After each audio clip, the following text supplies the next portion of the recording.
మాన ప్రాణ ముఖ్యంగా ఆడవాళ్ళ కోసం ఎంత కష్టాన్నైనా ఓర్చుకుంటానని మీకోసం పని చేస్తానని ప్రమాణం చేస్తున్నాను.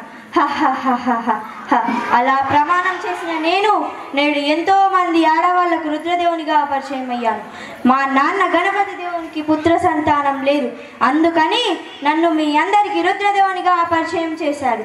పాలన కోసం పడ్డాడు, ఎంతో కష్టపడ్డాడు, మన రాజ్యాన్నే గెలిపించాడు. అలా సుభిక్షంగా జరుగుతున్న ఆ పాలనలో నేను మీ రుద్రమాదేవిని అని తెలిసింది. ఒప్పుకోలేదు. కొంతమంది సామాధ్యులు నన్ను ఒప్పుకోలేదు. బాధపడ్డాను. మా నాన్నని అలా నిలదీస్తుంటే ఎంతో బాధపడ్డాను, సహించలేకపోయాను. నాకు కోపం వచ్చింది. అప్పుడు నేను చెప్పాను, ఆడవాళ్ళు అయితే ఏమవుతుంది, కష్టపడుతున్నారు కదా, మీకోసం ఎంతో కష్టపడుతున్నారు కదా. అదే నేను రాజు అని తెలిసినప్పుడు జైహోలు కొట్టిన మీరే నేను రాణి అని తెలిసినప్పుడు నన్ను ఎందుకు నిలదీశారు? నా ఈ కోపంతో సామాధ్యులు ఎదురు తిరిగారు. నాకు ఇదో లెక్కన. నేను భయపడలేదు, ఓడించాను వారిని. నా ఈ కోపంతో వారిని ఎప్పుడో ఓడించాను. అప్పుడు మొదలైంది నా అద్భుతమైన పాలన. అలా జరుగుతున్న నా పాలనలో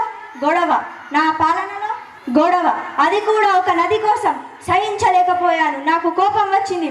అప్పుడు నేను చెప్పాను, ఒక తల్లి పాలు తాగి అన్నా చెల్లెళ్ళు అక్క తమ్ముళ్ళు అయినప్పుడు ఒకే నది నీళ్లు తాగి ఒదిగేవాళ్ళం. అన్నా చెల్లెళ్ళం అక్క తమ్ములం కాలేమా? నా ఈ మాటలతో ఎంతో మంది కలిశారు, ఎన్నో రాజ్యాలు కలిశాయి, సుఖంగా జీవిస్తున్నారు. నేను మీకు చెప్పేది ఏమీ లేదు, కానీ ఒక్కటే, ఆడవాళ్ళను ముందుకు రానివ్వండి, కష్టపడనివ్వండి, వారిని పని చేయనివ్వండి. ఏమవుతుంది? ఆడవాళ్ళు అయితే ఏమవుతుంది?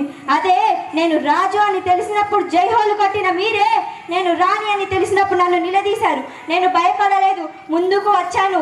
మళ్ళీ మన కోసం వచ్చాను, మన రాజ్యం కోసం వచ్చాను. నేను మీకు చెప్పేది ఒకటే, ఆడవాళ్ళను ముందుకు రానివ్వండి, కష్టపడనివ్వండి, వారిని పని చేయనివ్వండి. జై హింద్, జై హింద్, జై హింద్.